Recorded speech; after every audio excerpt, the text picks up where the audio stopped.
So good afternoon and welcome to our deep dive into the Advanced and Creative Hair Professional Endpoint Assessment. Can somebody raise their hand just to let me know that you can hear me? And Diane, if you could let me know if people can hear me, that'd be great.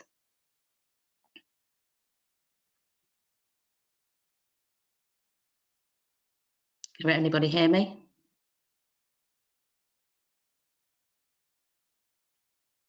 I can hear you, Sarah, but I can't see if anybody's putting their hands up at all. Sorry.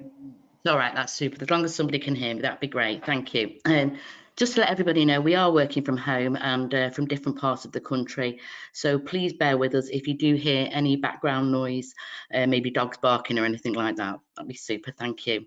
So today's webinar will be covering the assessment specification for the professional discussion only. And it will include the evidence required for the collection of hairstyle looks, the smoothing and strengthening, the advanced creative colour conversion, the advanced creative colour correction, and the professional development element of this standard.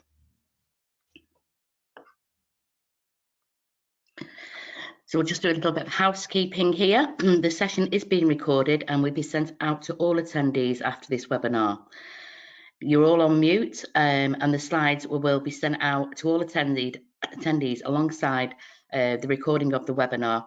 I'll also send you a thank you email and a copy of the slides as always. Please add your questions into the question function on the control panel, and we will endeavour to answer all questions at the end of the sessions. Now, your questions make up part of our frequently asked questions guide, so please keep them coming so we can help you out there. And if the session cuts off, please use the original webinar link to gain access back into the session, or join over the phone and press select phone call in the audio panel. And this will give you the dial-in information that will be displayed for you.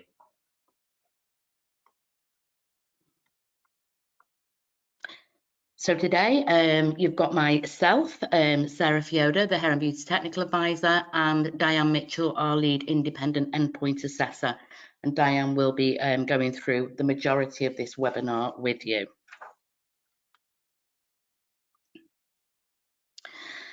So if we take a look at the agenda, we've done our introductions and housekeeping. We're going to be talking about the new pricing, the professional discussion itself, the Appendix 1, which you will find on the 9014 webpage and also on EPA Pro. The professional discussion descriptor table, the gateway recording forms, frequently asked questions, some top tips, further support, and obviously we will endeavour to answer your questions. So we've got the new EPA pricing. If you haven't already heard about this or read our alert or seen it all over social media, the pricing for 9014 endpoint assessment has been reduced. So we're going to take a look at that on the next slide. So here, right, we've recently carried out a review of the endpoint assessment pricing for the advanced and creative hair professional.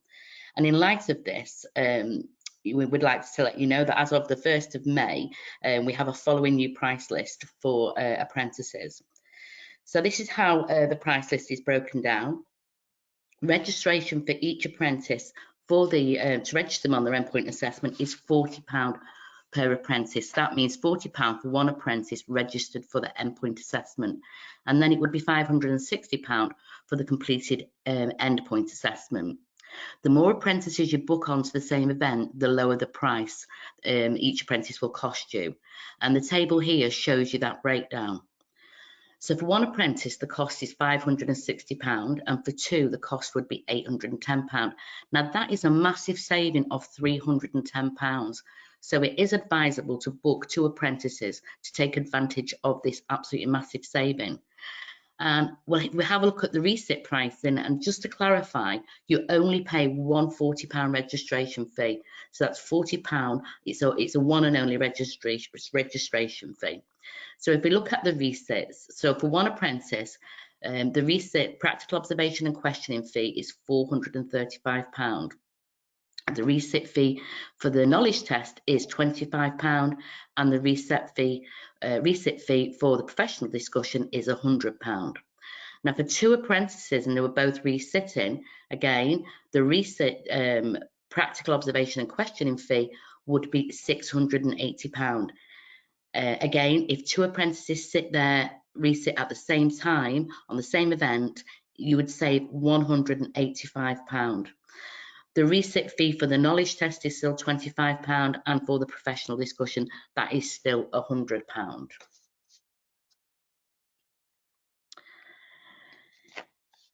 Now we're going to just briefly remind ourselves of the 3 assessment methods for the Advanced and Creative Hair Professional Endpoint assessment. We have a knowledge test, a practical observation and questioning, and also the professional discussion. Now, these are the 3 components, and today we'll be talking about the professional discussion. So the professional discussion, again, I'm just going to give you an overview of the assessment specification here. So if we look at this, it's about the assessment specification, the assessment conditions, and the grading. So the assessment will take place in the form of a professional discussion, which must cover appropriately structured and drawn out. Which must appropriately be structured to draw out the best of the apprentice's competence and excellence, and cover the knowledge, skills, and behaviours assigned to the assessment method. And it will involve questions that will focus on coverage of prior learning or activity and problem solving. So the assessment conditions, this assessment will take place as a professional discussion, which must be appropriately structured to draw out the apprentice's competence and excellence, and cover the skills, knowledge, and behaviour. Actually, that's just repeated itself twice. I do apologise for that. The grading is a distinction, a pass, or a fail.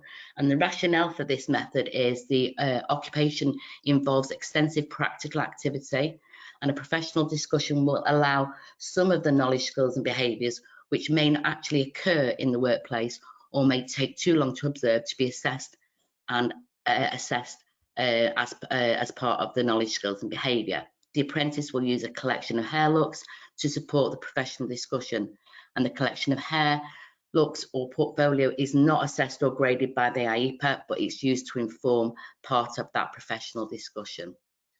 So again, it will be a one-to-one conversation with no other parties, completed in an appropriate environment, which is free from distractions or any interruptions, and both parties may refer to the apprentice's portfolio of evidence or collection of looks to support the discussion. So when completing the professional discussion, the apprentice will describe services that they've completed from their collection of hairstyle looks, from the consultation to the finish and the aftercare advice, covering the knowledge, skills, and behaviours. This accurately reflects the service delivery in salon and would ensure that the knowledge, skills, and behaviours have been covered. To describe how they have considered the client's individual characteristics, influencing factors, hair classifications, characteristics, products, tools, and equipment, the application and the techniques used, technical skills, and services selected. I'm now going to hand you over to Diane, who is going to go through Appendix 1 for you and then further take you into the grade descriptors. Good afternoon, everybody. Okay, so one document I want to draw your attention to start with is at the back of the Endpoint assessment pack, which is for centres and for employers.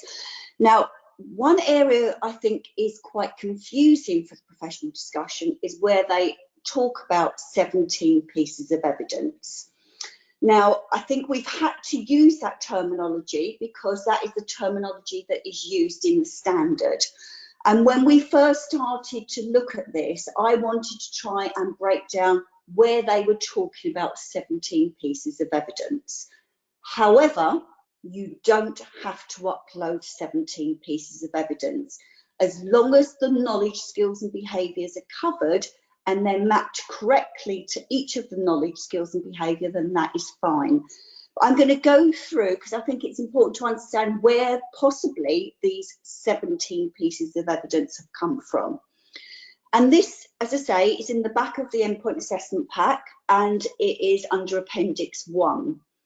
Now, obviously, as part of the professional discussion, they have to present knowledge, evidence for each of the knowledge, skills and behaviours. If it's a skill, it has to be shown that they have carried out that practical activity or on a client or on a model. So we start firstly with where I think the first part of the evidence came from. And this is all to do with their collection of looks, how they've researched that collection of looks, what has inspired them, who has inspired them, and how they have put together their storyboards or mood boards or social media platforms.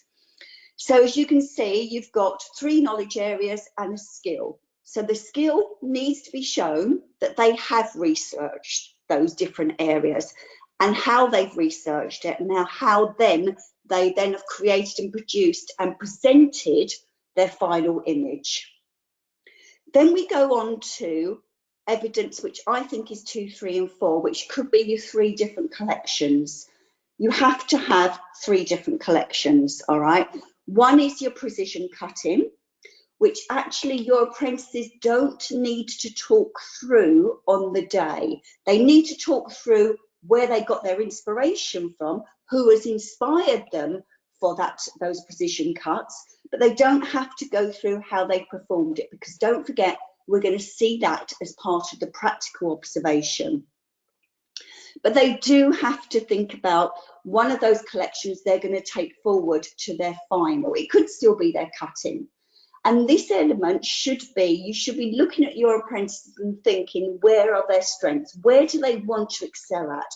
Where do they want to promote themselves? So it could be cutting, it could be colouring, and they want to do lots of different creative colours, or it could be that they want to go into, you know, bridal styling or things like that, and their final collection they're going to take forward could be of a bridal collection. All right, so but it should be down to the apprentice. Don't forget, this is level 3 and it should be led by the apprentice. So here straight away I'm thinking that the different collections could form evidence 2, 3 and 4, okay? But it could be mood boards, it could be storyboards, but they do have to show how they have created that collection of looks. And one thing that we have to think about is, what is a collection? And we have looked into different areas and everything of what is a collection. The collection is more than 2, all right? So a collection has to be a minimum of 3. Now, although there are 3 separate collections, they don't have to be separate collections. Your cut and your colour could be combined, or your colour and your creative styling could be combined.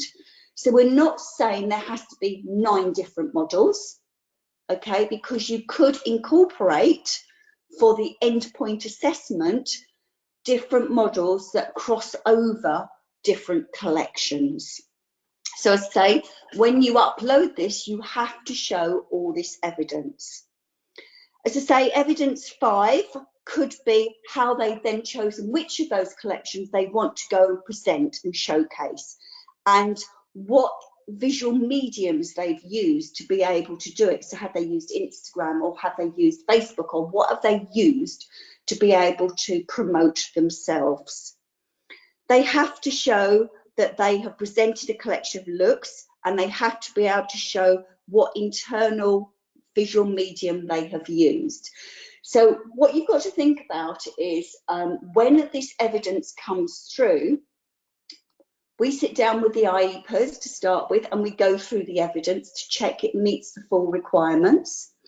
And then what you have to think about is that IEPer, within this standard, there is not a mandatory qualification, all right? Yes, we've developed one, but you don't have to use it. So actually, from the professional discussion, we wouldn't have seen anything in the observation and questioning for smoothing and strengthening. We wouldn't have seen anything around your collection, and we wouldn't, except for the cutting, and we wouldn't have seen anything around, particularly around colour correction. So this professional discussion has got to make sure that we are going to make sure we're validating the apprentices' responses to make sure it's valid, authentic and current, and it is their work and it's sufficient. And we have to be sure that they have got that understanding, especially around smoothing and strengthening and colour correction, because we wouldn't have seen any of that as part of the observation and questioning. So it's really important that you show the skills, you show the knowledge. And what will then happen is, and the reason we ask for it at Gateway, is that the IEPA then has to go through all your evidence. They have to see what product you've used as part of the smoothing and strengthening system. What product have they used as part of to pre-pigmentate? And if that IEPA is unsure of that product, it gives them time to be able to formulate their questions, which has to be linked to the products and services that that apprentice has put forward as part of that professional discussion. So evidence 5 could be around obviously the collection, visual mediums they've used, how they presented it, the evaluation, how did they evaluate it, where did they get their evaluation from, was it from Instagram, TikTok, whoever, and how that has promoted them as a stylist. Then obviously you've got evidence 6, which again could cover, and this is around about obviously all the health and safety aspects of smoothing and strengthening. So within observations, evidence 6, the best things that I think that I've seen so far are probably case studies where the apprentice has gone through start to finish photographic evidence of that client before, that client afterwards, and what products and how they've gone through it step by step, so that we are completely sure of how they've used that product and it's been used according to manufacturer's instructions. Again, what sort of things they looked for during the consultation. Now, this is a skill, so they have to have done it. So there has to be a bit of a case study about what they've done. Could be a case study, could be your consultation sheets, but we have to see this has been performed. Again, for client consultation, how they completed that in-depth complex analysis of the client's hair and scalp. So it's that evidence 6 is all about your consultation. Then evidence 7 could be, again, the smoothing and strengthening systems, how they've done it. So a bit of a step-by-step, how they've done it. You know, how they prepared the hair, how they've applied that smoothing and strengthening. Did they apply it to the root area? Did they do tests beforehand? How did they dry that into the hair? How many passes did they do? How would they have changed the amount of passes they used depending on the client's hair characteristics and classifications? So it's starting to build a picture about that they have got those knowledge and skills around the smoothing and strengthening system that they've used. Again, evidence 8 is the types of problems. Now, this is a knowledge aspect. So we're not saying they have to have covered problems. So maybe you could have done a little bit of a worksheet or whatever, what problems may occur. And if they may occur, how would you rectify them? Then you have got a skill area of resolving problems. Now, sometimes it could be that maybe that client's hair, maybe it wasn't as curly, as straight as what they thought about. Quite often, if you're doing 2 or 3 clients, there will always be some possibly sort of problem that may occur. And that is a skill, so it has to be shown.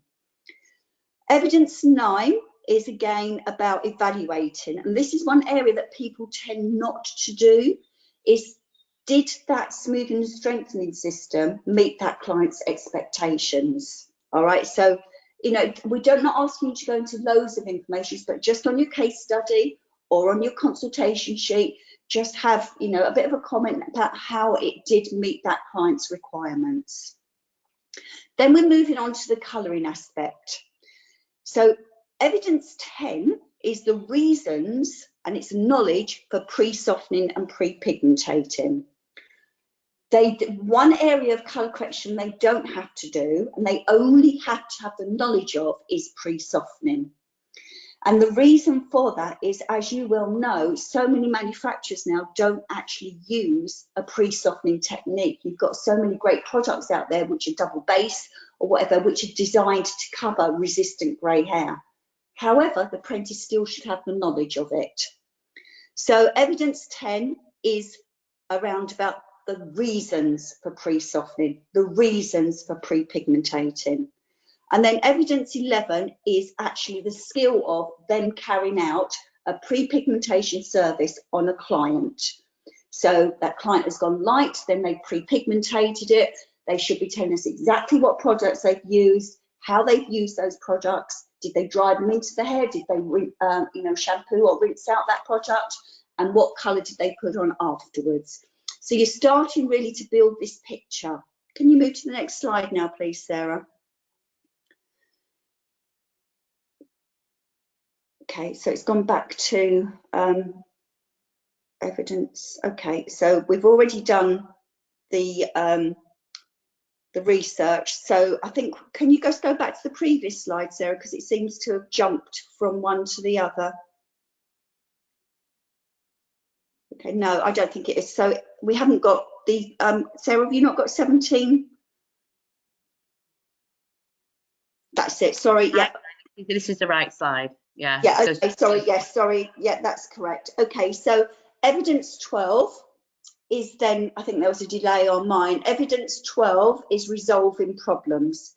So again, this is a skill, and quite often when you do have problems, then, you know, when you're doing colour correction, quite frequently you do have problems. So what problems could occur and what problems did occur and how did they rectify them? And evidence 13 is then the knowledge of methods of applying removing colours, how to create sectioning techniques to personalise the colours, products, tools and equipment that are being used to advance colour conversions, and the knowledge, the considerations that are taken into account. So that's all knowledge. Then you come to the main area for colour correction, which is the skills of removing artificial colour, removing bands of colour, recolouring hair treated with lightener, recolouring hair that has had artificial colour removed, and correcting highlights and lowlights. So we have a couple of those could cross over. However, we do need to see case studies or storyboards or consultation sheets for each one of those. And if we've got before and after photos, that really does support the apprentice with their professional discussion. Then moving on to evidence 15 is all the products. So across all of those colour corrections and the colour conversions that you have to do, you have to show that you've used all of those products. Evidence 16 is the maintenance and aftercare. And again, one area that people tend to forget about is evaluating each of those colour corrections. Did it meet that client's expectations? And the last area that you have to be able to give evidence around is about your behaviours. And this is all about if they've done a smoothing and strengthening course, or they've done a course with Weller or L'Oreal or whoever else, how that's improved them. It's all about their continued professional development at level 3. And what sort of things have they done throughout their apprenticeship that has actually improved them as a stylist? How possibly doing the collection of looks has maybe brought them in maybe more business within their own salon. So I hope you found that a little bit helpful to where the 17 pieces of evidence are coming from. All right, so that's the first stage. I'm going to go on to the next slide now, please, Sarah. And it's now talking about how we are now looking at the knowledge and the skills, but what that apprentice needs to do on the day to be able to get a pass, and what they need to do to possibly strive to get a distinction. So if you move to the next stage, slide, please, Sarah. So to be able to get a pass around the collection of looks, they have to have explained how they've researched, planned the fashion forward hairstyle collection. So not just a mood board, but how they've researched it. You know, what did they use to research it? They need to explain how they designed and created and produced the fashion forward hairstyle collection. But to get to a distinction, I'll go on to the grading, the next part of that, but to be able to get to a distinction, they have to be able to showcase an extensive and broad imagination. So not just I've been on Instagram and I've looked on Facebook.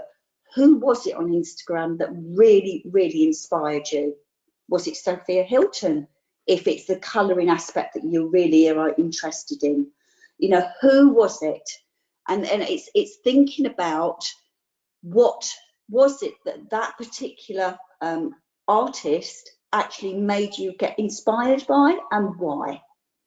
If you can move to the next slide now, Sarah. So again, we're looking at the collection of hairstyle looks, the models that they've used, individual characteristics, the influencing factors, and media types and platform used.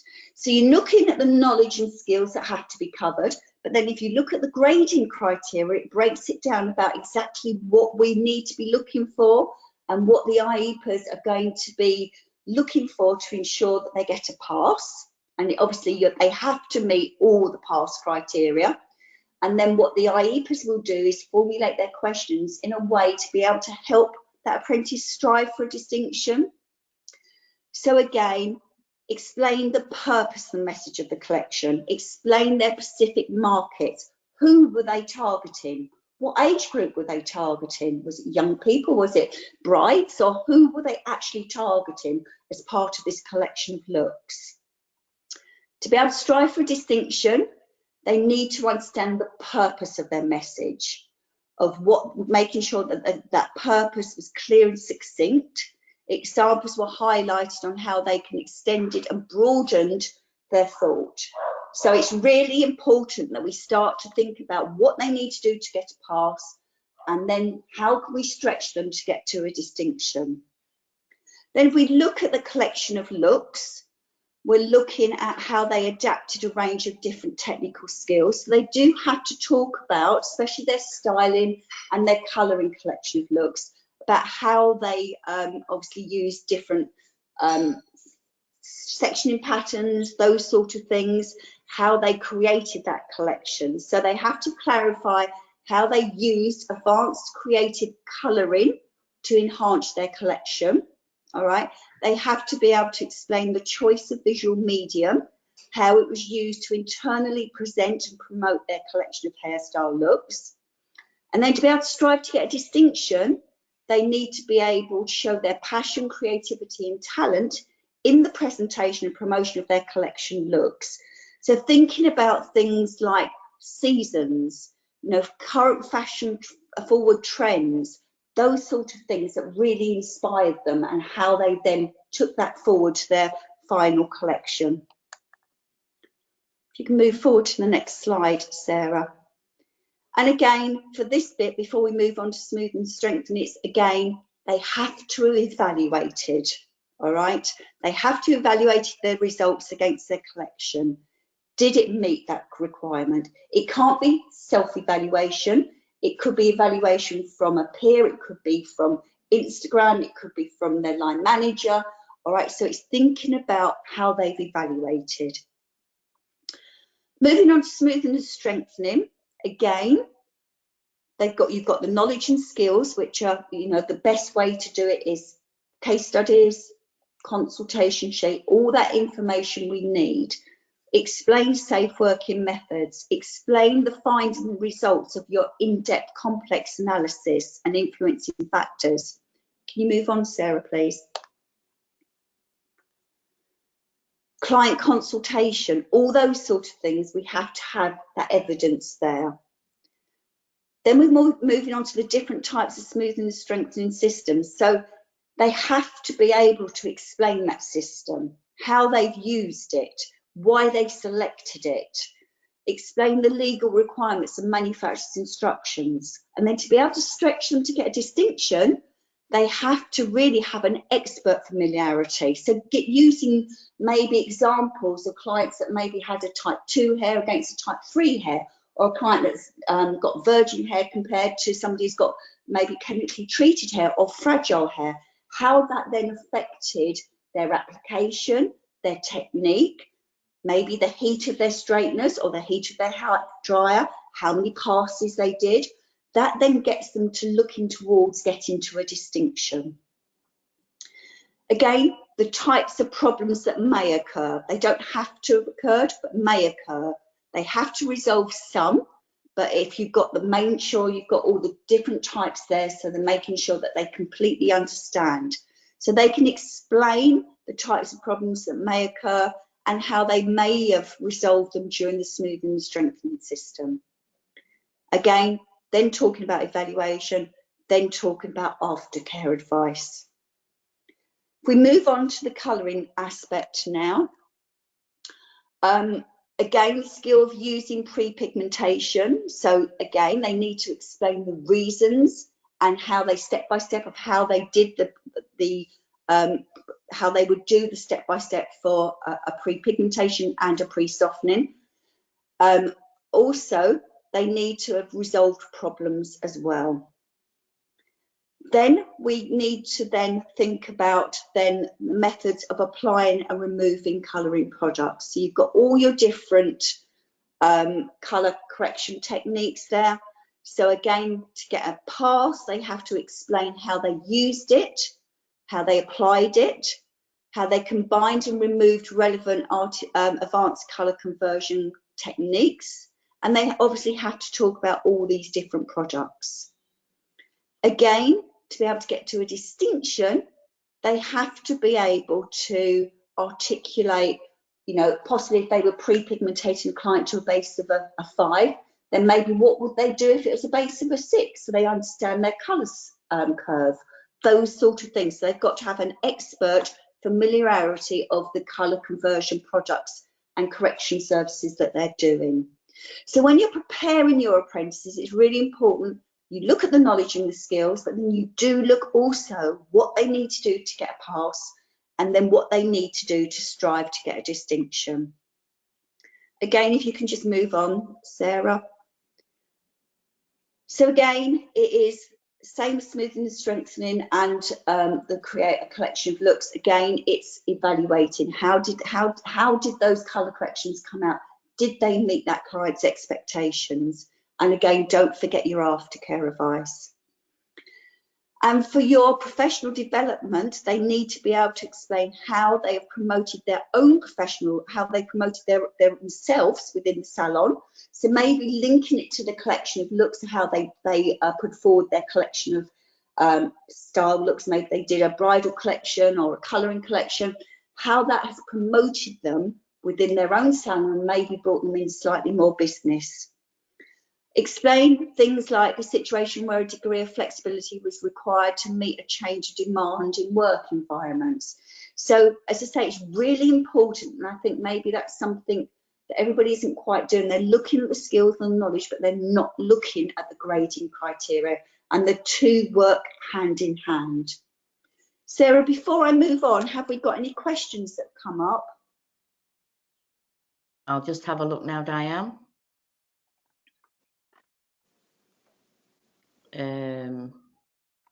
We have one here to clarify, styling and finishing does not appear in the grading descriptors to feature in the collection. Where is styling and finishing assessed within the EPA? It's assessed within, it's one of the collections they have to have created, and I think it comes under Knowledge 8, where the influencing factors of individual characters which are considered when creating a collection of hairstyle looks. So it is in there. As I say, it is one of the collections that they have to do. So it's making sure that they only really talk about the styling and the colouring in this. Also, knowledge, as I say, Knowledge 8 comes up twice, where they're talking about hair, that when creating a collection of hairstyle looks. All right. So I think that's where the styling aspect comes in. Thanks, Diane. Would you like me to move forward? Yes, please.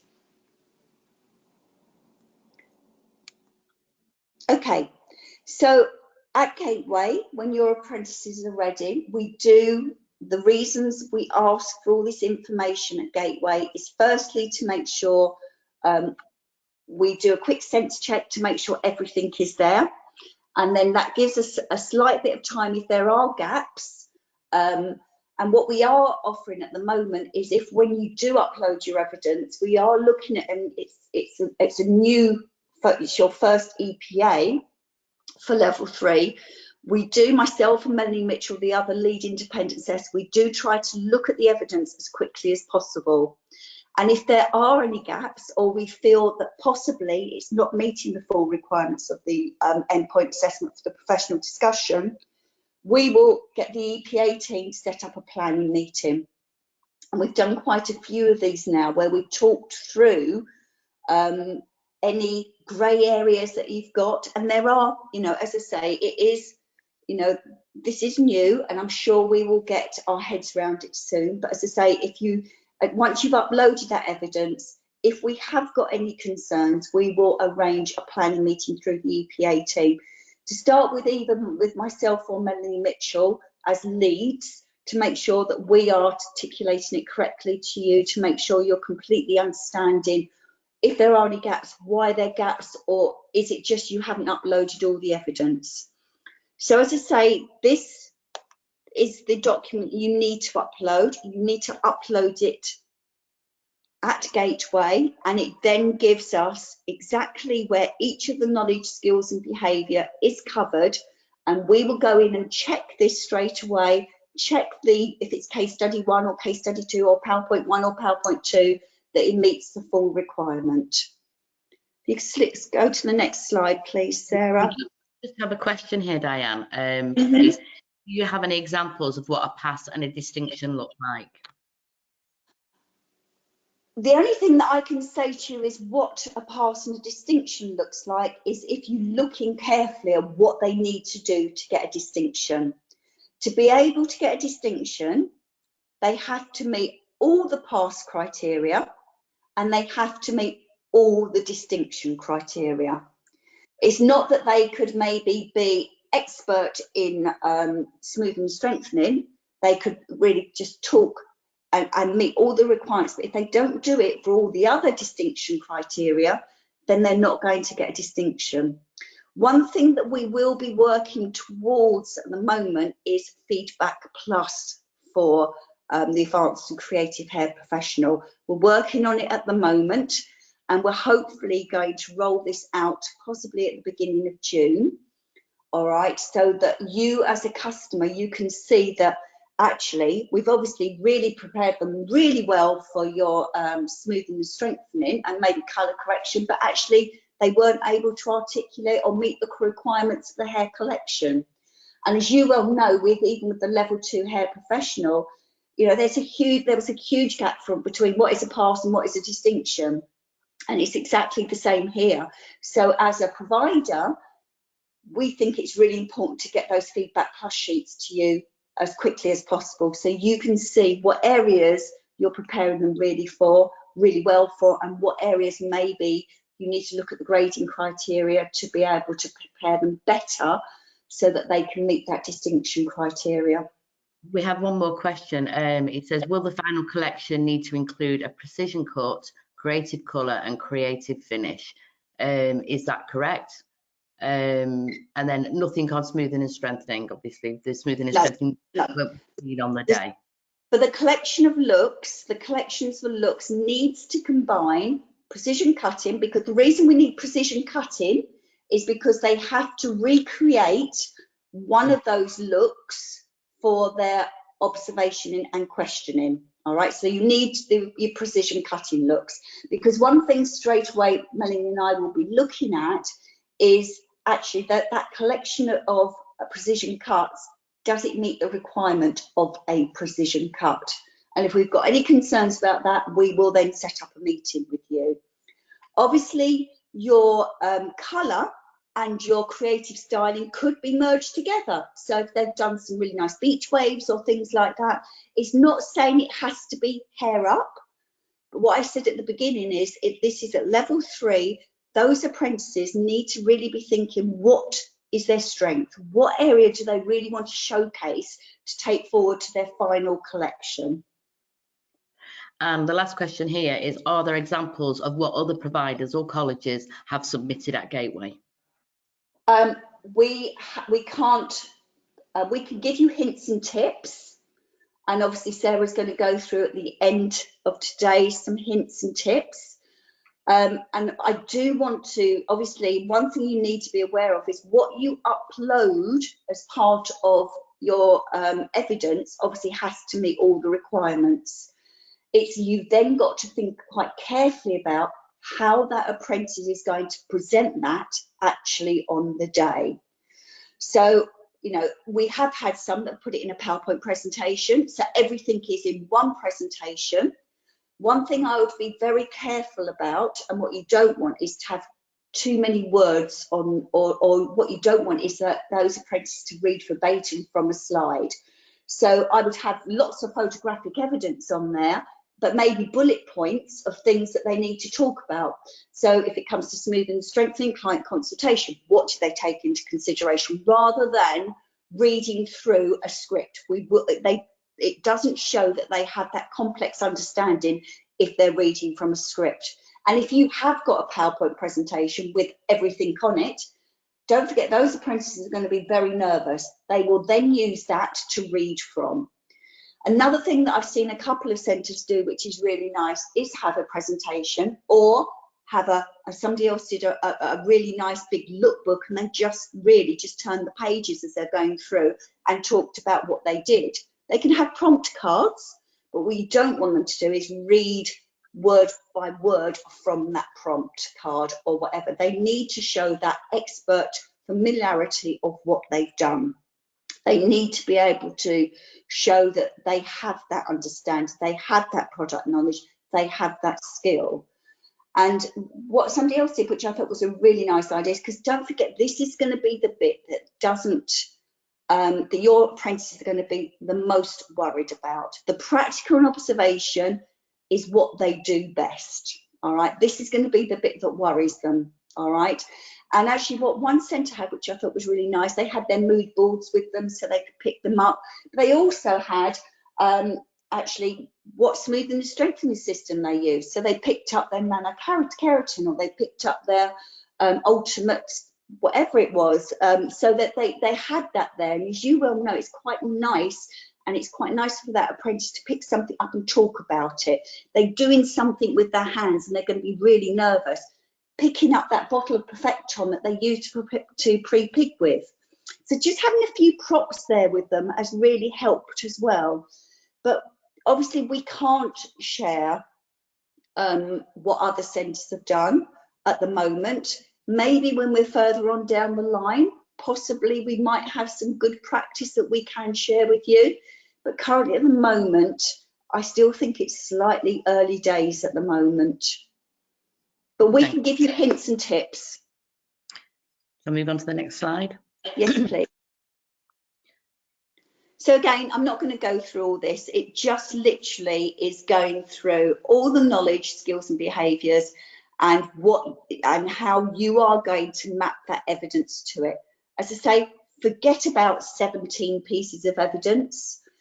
You might be able to do it in 10. You might be able to do it in 3. You might be able to do it in 22. As long as you've got all of those elements covered, that is the most important thing. 17 pieces of evidence is just what was written in the standard, and that's what we've had to allude to. We've just got another question come through here, Diane. To clarify, yes.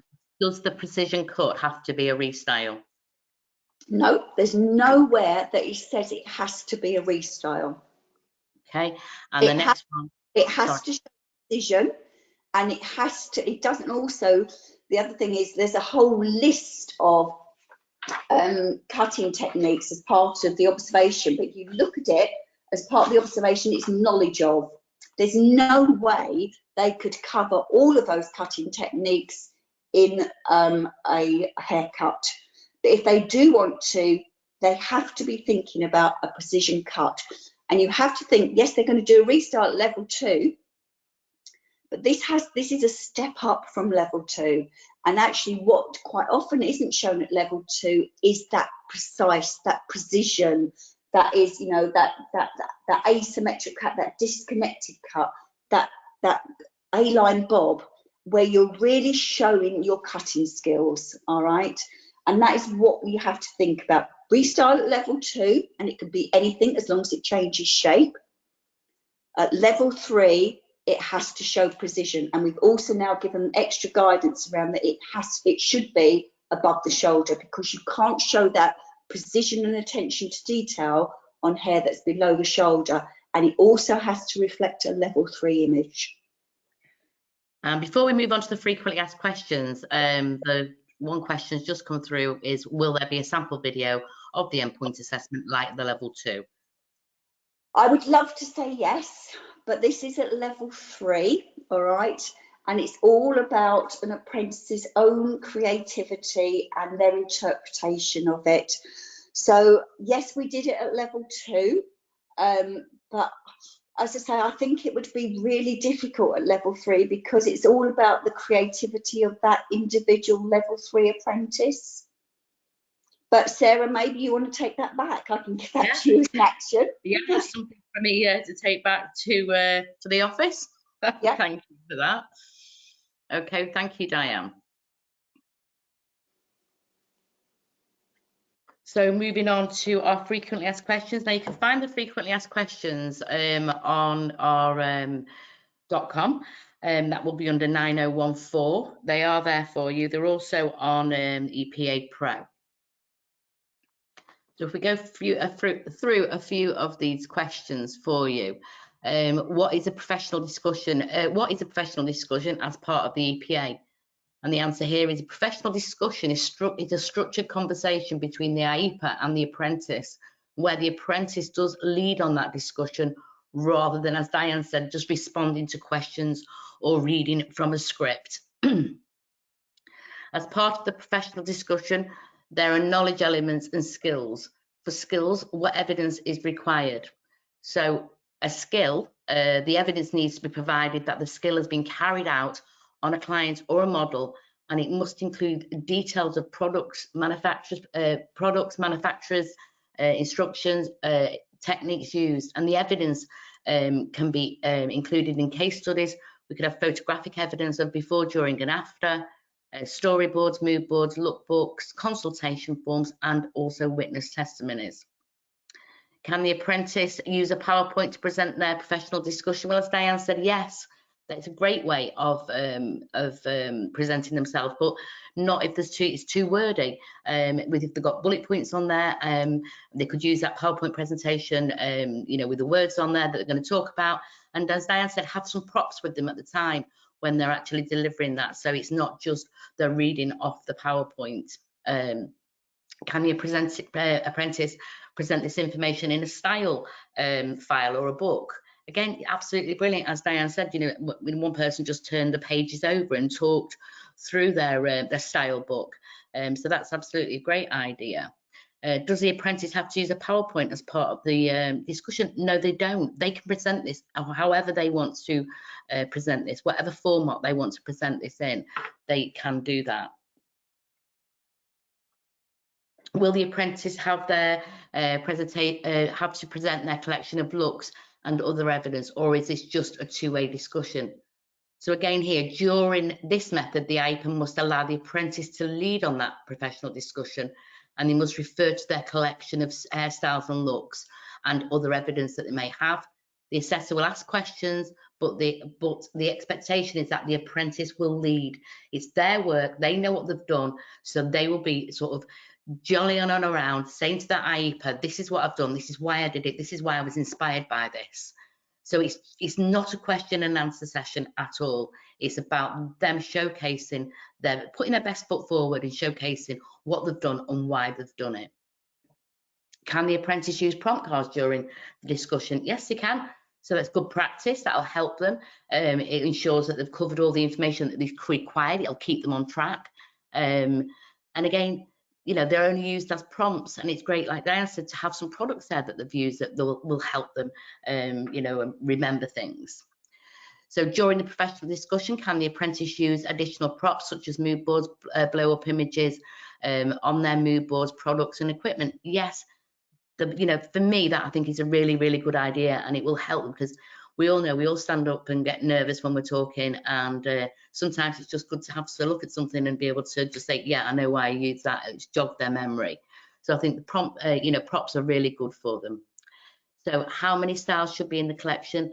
And as Diane, explained before, we said 17 pieces of evidence. A collection of looks needs to be more than 2 different looks. So again, it could be done in 10, 5, or whatever. Can the professional discussion take place before the observation and questioning? Yes, it can be done in any order. And what we're thinking here is that it's probably better to get the professional discussion done first, because that apprentice will be nervous anyway of the professional discussion. They've got a whole day to go with doing their practical observation and questioning. So for personally, Diane and myself and a lot of the IEPs believe that the professional discussion would be the best one to do first before the observation. Is there a checklist of evidence that needs to be uploaded at Gateway? Yes. Please use the form that Diane's just gone through, the grey form with your Gateway evidence there, because once you've gone through that, you can see exactly that everything is on there that the apprentice needs to have, and you can find this on EPA Pro. Are there examples of evidence that needs to be uploaded to the Gateway? Yes. It can be found at the Endpoint Assessment Pack for centres, customers and employers, and Appendix 1. So I will go back over that. Diane really did stress on Appendix 1. And if we go back to the Level 2 hairdressing and barbering, in the assessment plan there, you've got Appendix A, which is hairdressing, and Appendix B, and it tells you on there everything that's going to be seen on the day. So I think the appendix is a really, really important piece of information that you need to sort of have a look at. Now if I move on to top tips. So again, use the resources that we have on EPA Pro to prepare the apprentice. All those resources on there are brilliant, and there is one, it's a grade descriptor one, and it's got notes at the bottom of each one, and the apprentice can actually write their notes on there, and it'll jog their memory, so they'll go through all the pass criteria and say, yeah, I've done all that, so what do I need to do now to get into that distinction criteria? And they can then start thinking to themselves, well, I need to do that to get into the distinction criteria. Check all the knowledge element and skills have been covered. Again, you'll do that by the Gateway forms. And a skill needs to have a detail of products, tools and equipment used, and photographic evidence. Use a PowerPoint presentation with just bullet points highlighting areas that need to be covered, not a full, sort of a lot of writing on there. The grading criteria, we can't stress enough on the grading criteria. It tells the apprentice what the apprentice needs to do to get a pass, but also, like I said, where the note thing is, it tells them they can put in there what they need to do. They know they've got that pass, so what can they do? And they can write in their notes there how they're going to get that to a distinction. I think it's really important to have a practice run through for the discussion. It's 45 minutes. I mean, I think it'd be good to do 3 mocks. Probably the first mock on their smoothing and strengthening, a case study, 15 minutes. Then maybe the cutting and styling, and then on the colour correction conversion. So a 15-minute, and then bring it all together so that they're really, taking advantage of the 45 minutes, and they're not finishing this in a 15-minute run through.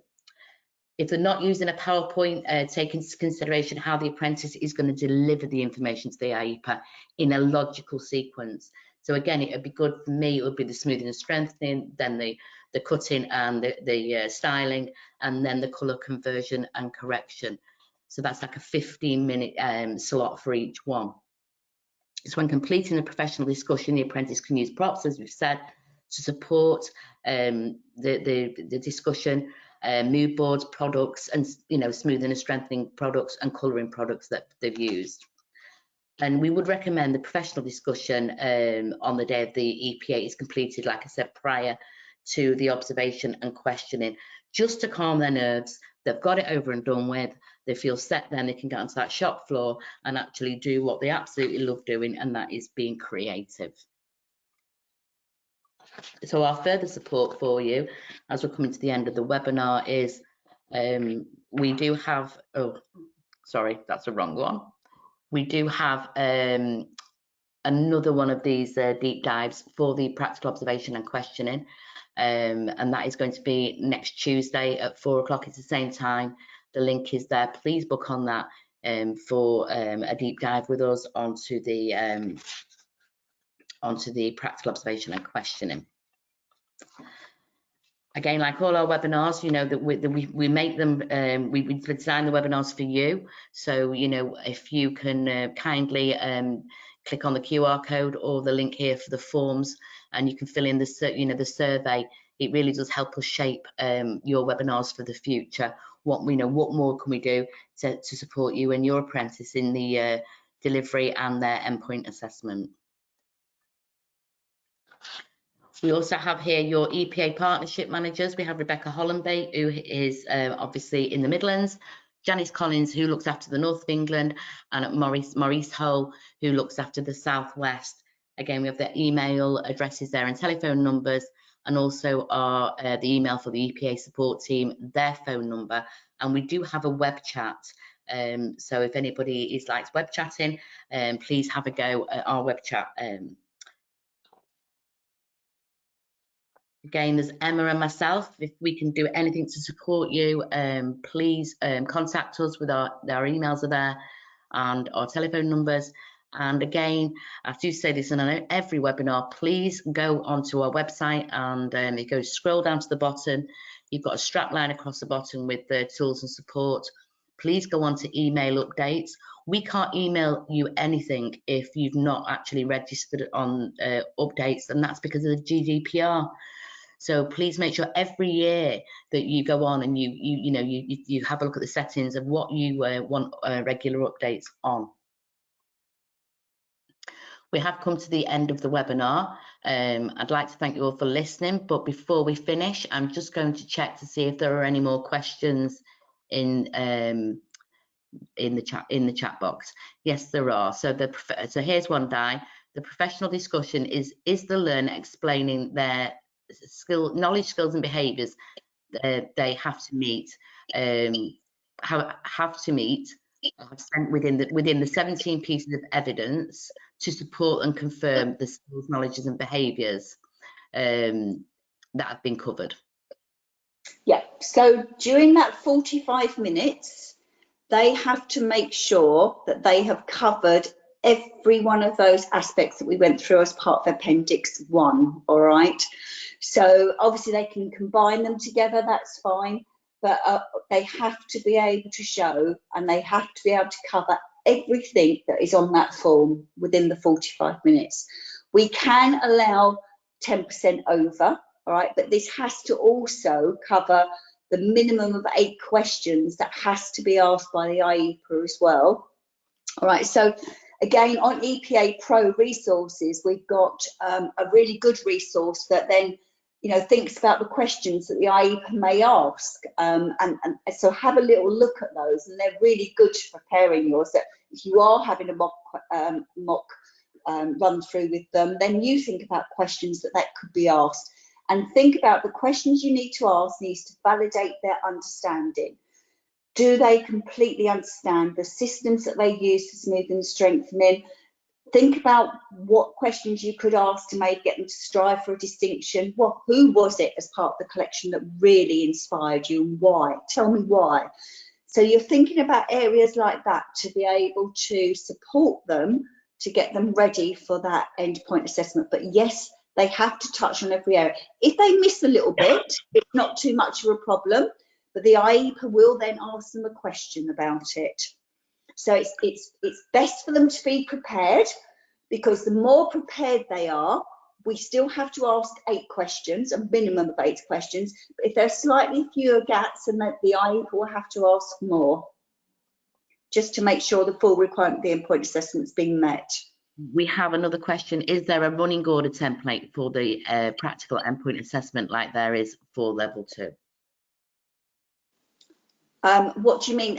Do they need to have an appointment schedule? I think it says a running order template. I think that is definitely. Okay. You don't have to. It's not a requirement to have an appointment schedule, because actually the reason we need an appointment schedule for level 2 is because we're assessing against ways of working and their timings. We're not assessing particularly against level 2 ways of working. However, to me, it's always good to have a running order, because when the IEPA arrives, they will make sure that they go through what that apprentice is doing on the day to make sure the full requirement is being met. So they will check the precision cut is from the collection of looks. They will check what they're using as part of their creative colour conversion.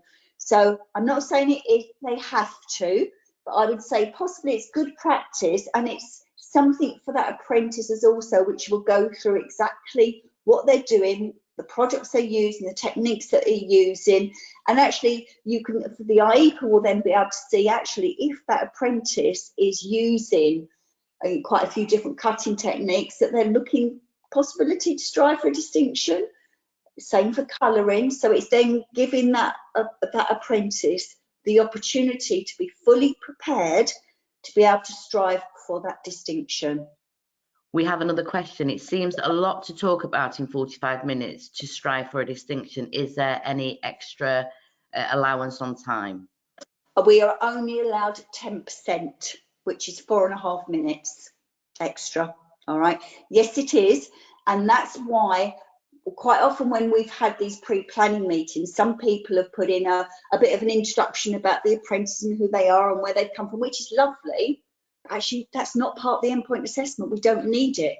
So make sure that you're stripping out things that are not needed. So they're not talking about their cutting collection, how they've sectioned and things like that, because that is not part of what's being assessed. It can be done. It's easily done in 45 minutes. It does seem an awful lot. We haven't had anybody run over, particularly they've maybe used the 4.5 minutes, but actually most people have done it within that time. But it needs to be succinct, and they need to be able to talk about what is covered as part of that professional discussion. And if they are covering something that the IEPA doesn't feel is relevant, they will move them on and just say, look, I'm just conscious about time. You know, I'm not being rude, but actually that's not a requirement. We don't need to talk about that as part of the professional discussion. So it is part of the IEPA's responsibility to keep them on track as well. All right, but what you don't want to do is give them loads of things that they don't need to cover as part of it. So again, by all means, if you would like a planning meeting, you can talk to the EPA team and we can have a planning meeting. That isn't a problem. Sometimes it's better once you've uploaded that evidence, because then we can see where there are any cracks or where there are anything that maybe isn't covered completely. One more question. When you say client to a model, can it be on a block? Okay, we have had clarification from the steering group that if it is a skill, it should be done on a client or a model. Okay. One more question. I'm confused about what you mean when you say they only have to take one collection forward. Okay, so they have to talk about their inspiration from their 3 different collections of looks. So their precision cut, colour and style, but they could be combined. And then they have to take something forward, not particularly the collection, but something forward to promote themselves as part of, you know, on the visual medium, things like that. So they have to take one of those, one aspect forward. They don't have to take all 3 collections forward. They choose one that they're going to specialise in and take forward to promote themselves, promote their salons, use visual mediums, actually carry it out to an audience. It could be a photo shoot, it could be an audience, it could be so many different things. And that is where the flexibility comes through from the level 3. So it could be that they do something and then post it on Instagram and they get feedback that way, all right? Or they could do a show, or they could do a photo shoot. There could be so many different things they could do, but they have to be able to think about what their message is, who their target audience is. But it has to be one aspect from the 3, I'm not going to say 3 collections, it doesn't have to be from either. It could be styling, cutting or colouring. Thank you. The next one is it strengthening and smoothing, or is it strengthening or smoothing? Oh, that's a really good question. I like it. It's smoothing and strengthening. So if you look at your smoothing systems, naturally they strengthen as well. We're not talking about putting Olaplex or whatever in with Wellaplex or whatever in with a colour. Yes, that strengthens. Think about this. This is a level 3 skill. These and the unit or the title of this is smoothing and strengthening, not smoothing or strengthening. So it's a system that naturally smoothens and strengthens at the same time or within that same system. I think we'll just go for one more question now because we have gone over by 5 minutes. So a collection could be 3 models which have been coloured and styled. In different. As long as that style is meeting the level, it's creativity in level 3. And if you think about some of your precision hem, it could be, as long as it meets that creativity side as well. Super duper. And the last one was thank you for today. Very informative. Thank you. I think it's gin and tonic time now. Well, I'd like to thank you all for joining us today.